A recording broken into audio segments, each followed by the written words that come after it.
All right, so I mentioned in my earlier vlog that my solar panel blew off the top of my trailer, and this is what was left. And I had four of those braces you see there holding it on, and I decided to put another one on there in a way that it would never come off. And so this shows what happens when you use a grinder without a backing pad. It could get real dangerous. So make sure you put a backing pad on your 10,000 RPM grinder. Almost had a bad accident here. And this is some pieces of bamboo wood. This was from a futon that I salvaged. It's a really nice dense wood, so I used it for the side braces.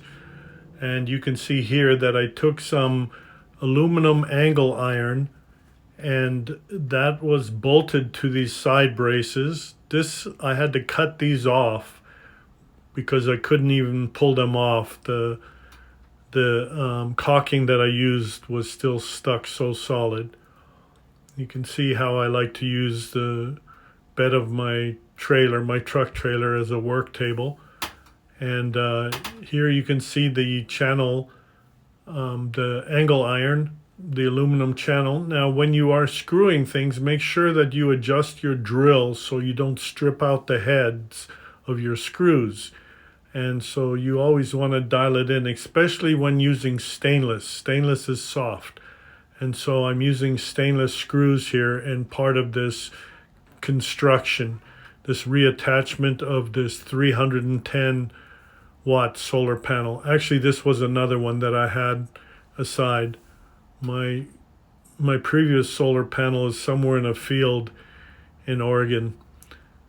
Okay, so you can see how I attach these angle iron. I through bolt them at each end, and I had chamfered the edges of these bamboo pieces of wood so that they're even less wind resistance. And these are the side mounts. What I ended up doing was building a fence all the way around this solar panel that is glued to the roof with two types of caulking. And by doing this, I figured there's no way that any wind can get under the panel, so it won't lift it off. There you can see a Phillips head screw, and this is a bunch of rags. I buy those bags of rags from Home Depot, and I just wash them and reuse them. They're really handy around the shop and working on my truck and so forth. There you can see the side mounts, and I use this handy tool from Harbor Freight. It's a big old rivet tool, and you can see I used 1/2-inch rivets, 1/4-inch hole rivets, and there you can see it mounted in place, and you can see how it is glued right to the roof of the trailer. And I ground off all the paint on the roof, and this is Sikaflex. This stuff is really bulletproof. And then this stuff, this 5200, you'll never get it off. It's what we use on boats under the water line. And there you can see how it sits on there. I put this strap on it because I went on a road trip and I didn't want to wait for it to cure. It takes about a week for that 5200 to cure.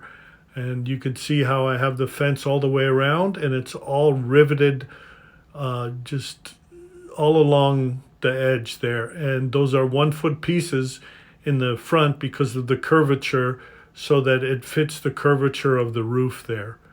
Okay, thank you very much for watching.